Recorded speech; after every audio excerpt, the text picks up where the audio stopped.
Trinamool councillor ভয় পাচ্ছে অফিসে বসতে। এরকম হয়। আর আবুল ইসলামকে জেল খাটালো কারা? এই তৃণমূলের সব জায়গায় আছে, এ টিম বি টিম, পিসির টিম, ভাইপোর টিম, যুবর টিম, মাদারের টিম। জয়ন্ত নস্কর মারাই গেলেন অসুস্থ হয়ে। সেখানে যুব যুব বলে একটা পার্টি আছে শকত মোল্লার, মাদার বলে একটা ছিল জয়ন্ত নস্কর। এ মডেল সর্বত্র আছে, চারিদিকে একই মডেল। এখানেও মডেল আছে, রাসবিহারীর মডেল, খোকনের মডেল। সব জেনে কেন প্রশ্ন করছি না? দাদা, কলকাতায় তো দুই কাউন্সিলরের মধ্যে যে গন্ডগোলের ঘটনা, সেই ঘটনাতে দেখা গেল তৃণমূল দুই কাউন্সিলরকে শোকজ করছে। আবার কুণাল ঘোষ বলছে যে হুঁশিয়ারিদের না, আমি বলবো না, বিরাট মাপের প্রশ্নটা ওটা মনীষীদের কথা। না, কুণাল ঘোষ দলের উদ্দেশ্যে আমি মনীষীদের কথা, আমি ছোটখাটো লোক। দাদা ওই প্রশ্নটা অন্য দাদা, প্লিজ। প্রশ্নটা হচ্ছে, আমি এই প্রশ্নের উত্তরই দেবো না, বলুন। আর কিছু আছে ছেড়ে দেন, আমার আরো কাজ আছে, ছেড়ে দেন। ওটা প্রশ্নটা হচ্ছে তৃণমূল কি মানে সংশোধনের রাস্তায় হাঁটছে? এটাই বলতে চাইছি দাদা, এই যে এই যে বিভিন্ন জায়গায় শহর অঞ্চলে যে দেখা যাচ্ছে বিজেপির ফলাফল ভালো, তৃণমূলের ফলাফল খারাপ শহর অঞ্চলগুলোতে, সেখানে কি ওরা না না, এরকম হলে আপনার এখানে ৭৪টা লোক থাকতো না। বর্ধমান নট অনলি মানে একটা টাউন, বর্ধমানে খুব বড় পশ্চিমাঞ্চলের হেডকোয়ার্টার বলে মনে করি আমরা।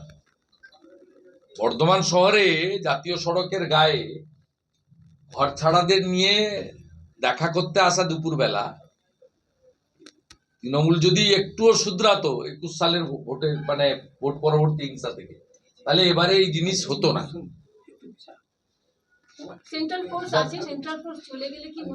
সেন্ট্রাল ফোর্স আছে মানে প্রেজেন্স আছে। সেন্ট্রাল ফোর্স কার কন্ট্রোলে? গাড়ি provide by the state police, গাড়ির driver control by the local police station, central force guided by the local police SI or ASI. ঘটনা ঘটছে সেন্ট্রাল ফোর্সের কন্ট্রোল রুমে, অভিজিৎ দা ফোন করছে আপনার সমুদ্রগড়ে কিছু ঘটছে। সমুদ্রগড়ে যাওয়ার অনেকগুলো রাস্তা আছে, সোজা এনএইচ দিয়ে না গিয়ে সমুদ্রগড়ে যাওয়ার জন্য যদি কাটোয়া দিয়ে ঘুরে কালনা হয়ে মেমারি হয়ে যায়, তাতে কত ৩-৪টে রাস্তা আছে।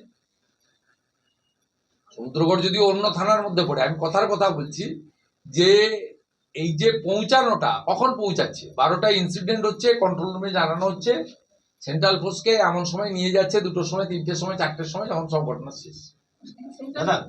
সেন্ট্রাল ফোর্স প্রত্যেকটা জায়গায় উপস্থিত হচ্ছে এবং তারা দিল্লিতে যথারীতি রিপোর্ট পাঠাচ্ছেন। সেই কারণে কেন্দ্রীয় সরকারের লয়ার কোর্টে দাঁড়িয়ে বলেছেন যে পরিস্থিতি এখনো নর্মাল নয়, মহামান্য কোর্ট যতদিন চাইবেন ততদিন ৪০০ কোম্পানি, প্রায় ৪০,০০০ কেন্দ্রীয় বাহিনী রাজ্যে ভারত সরকার রাখতে রাজি আছে উইদাউট এনি কস্ট। এই জন্যই বলেছি। কিন্তু central force guided by the, control by the, transport provide by the state police, যার নাম ছোট করে মমতা পুলিশ বলা হয়, যে পুলিশ এই নির্বাচনে তৃণমূলের ক্যাডারের থেকেও নিচে নেমে এখানকার ওসি, আইসি, এসপিদের বাপ মা মরা দায় পড়লে যেমন হয় তেমন ভাবে নির্বাচন করেছে। দাদা, ইউজি নিটের পর হচ্ছে পিজি নিট, সেই পরীক্ষা সাময়িকভাবে স্থগিত করে। আমি এটা নিয়ে বলবো না, সব জায়গায় সকাল থেকে দুবার হয়ে গেছে। আমাদের যশস্বী শিক্ষামন্ত্রী ধর্মেন্দ্র প্রধান, তার সাবজেক্ট, তিনি বলছেন এবং খুব কড়া ব্যবস্থা গত ২ দিন ধরে ভারত সরকার নিচ্ছে। ভারত সরকার মেধা নিয়ে, ভবিষ্যৎ প্রজন্মকে নিয়ে এতটুকু কোনো ত্রুটি থাকুক, জিরো টলারেন্স নীতি নিয়ে চলছে। আমরা যেটা দেখতে পাচ্ছি অ্যাকশনগুলোতে। বাকি যে স্পেসিফিক কোশ্চেন আছে এর উত্তর, এটা যেহেতু ন্যাশনাল ইস্যু, আমাদের HRD minister mister Dharmendra Pradhan, he is very competent and senior minister, তার সেকেন্ড টার্ম চলছে, তিনি এই বিষয়ে যা বলছেন সেটা আমাদের সকলের। পিজি নিটকে স্থগিত করে দেওয়া কি এটাতেও কি দুর্নীতি হয়েছে বলে মনে করছে? মানে সম্ভাবনা কি দুর্নীতি হওয়ার? তার জন্য কি সিবিআই তদন্ত নির্দেশ দিয়েছে ভারত সরকার। সিবিআই তদন্ত হলে করমন্ডল এক্সপ্রেসে যা হয়েছিল সেটাও যেমন বেরিয়েছে, এটাও বেরোবে, তাড়াহুড়া করার কিছু নেই। वेस्ट बंगाल में कितना कार्यकर्ता अभी भी घर से बाहर है पूरा राज्य में?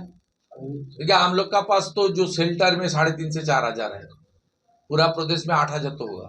बीजेपी वेस्ट बंगाल अभी भी घर फिनाले के लिए कुछ स्टेप लिया है? अभी भी केस पर स्टेप तो लिया है, शेल्टर होम चालू है, खाने का अरेंजमेंट है, उनको जितना भी उसको इम्यूनिटी को जरूरत है हम लोग दे रहा है। और on behalf of party LOP के नाते में पब्लिक इंटरेस्ट लिटिगेशन किया। अभी घर छोड़ के बाहर घूम रहे हैं, उन लोगों का फैमिली भी अभी काम पर नहीं जा सकते, अभी उन लोग और ये दिक्कत में है, बहुत दिक्कत में है फैमिली लोग। के लिए क्या कर रहे हैं? फैमिली के लिए क्या करिए? नहीं, फैमिली के लिए तो नहीं, जो घर बार छोड़ के आए, ये जितना भी करना है पार्टी की ओर से, और पार्टी के जो अनुभवी कार्यकर्ता है वो लोग भी पर्सनली कर रहा है, सब मिल के कर रहा है। सुरेंद्र जी, ये सभी डर रहे हैं कि अभी सेंट्रल फोर्स है, लेकिन सेंट्रल फोर्स जाने के बाद उन लोगों पर फिर से हमला हो सकता है, और टीएमसीसी के लिए क्या करेंगे? ये जो एप्रीहेंशन है सही बात है, इसलिए मैं अपील फाइल किया। कलकत्ता हाईकोर्ट का डिवीजन बेंच में जो अपील चल रहा है, हमारी जो वहाँ एप्लीकेशन है, जो अपील है कोर्ट में, उसमें 1 नंबर डिमांड है up to Durga Puja central force should stay in Bengal. দাদা মাতঙ্গিনীর নিচে যারা চাকরির দাবিতে আন্দোলনে বসেছিলেন তাদের আন্দোলনে আজকে 2 বছর পুটিতে দিদির কাছে চলো এই নামে মিছিল করছেন তারা। মাতঙ্গিনীর ওখানে যারা চাকরির দাবিতে আন্দোলনে বসেছিলেন তারা আমি ওদের অনুরোধ করব নামটা চেঞ্জ করে পিসির কাছে চলো। এনটিএ দিয়ে ডিজি তাকে তো অপসারণ করেছে কেন্দ্র সরকার, মানে সরিয়ে দিয়েছে কেন্দ্র সরকার। কে? এনটিএ ন্যাশনাল আবার চলে যাচ্ছেন ওই পর্যায়ে। আগের প্রশ্নের উত্তর আমি দিয়ে দিয়েছি, সিবিআই তদন্ত হচ্ছে, ত্রুটি যদি হয়ে থাকে ধরা পড়বে আসল আসামি। আর রিগার্ডিং যে মানে স্পেসিফিক কোশ্চেন রিগার্ডিং এনটিএ বা নিট বা পরীক্ষা পোস্টপোন, এটা নিয়ে অলরেডি ডেলি আমাদের সিনিয়র মিনিস্টার ধর্মেন্দ্র প্রধান বলছেন। এইটাকে নিয়ে তো দাদা একটা প্রশ্ন উঠছে, যেটা যে ডাক্তারি না না, আমি বলবোই না কেন, আমার সাবজেক্ট নয়, বলতে সব বিষয়ে কথা বলতে হবে কেন? আমি সিবিআই তদন্তকে ওয়েলকাম করছি। সিবিআই তদন্ত হয়েছে এবং মাননীয় প্রধানমন্ত্রীর ক্যাবিনেট এটাতে 0 টলারেন্স নীতি নিয়ে চলছেন। পশ্চিমবাংলায় মানিক ভট্টাচার্য, সুবীরেশ সিনহা, এসপি সিনহা এদেরকে বাঁচানোর জন্য ট্যাক্স পেয়ারদের টাকায় সুপ্রিম কোর্টে যাওয়া হয়, আর ভারত সরকার কোথাও কোনো দুর্নীতি বা কোনো অ্যানামেলি দেখলে সেটাকে কড়া হাতে দমন করে। এইখানে difference between union government and state government. দাদা আরেকটা অনন্তকাল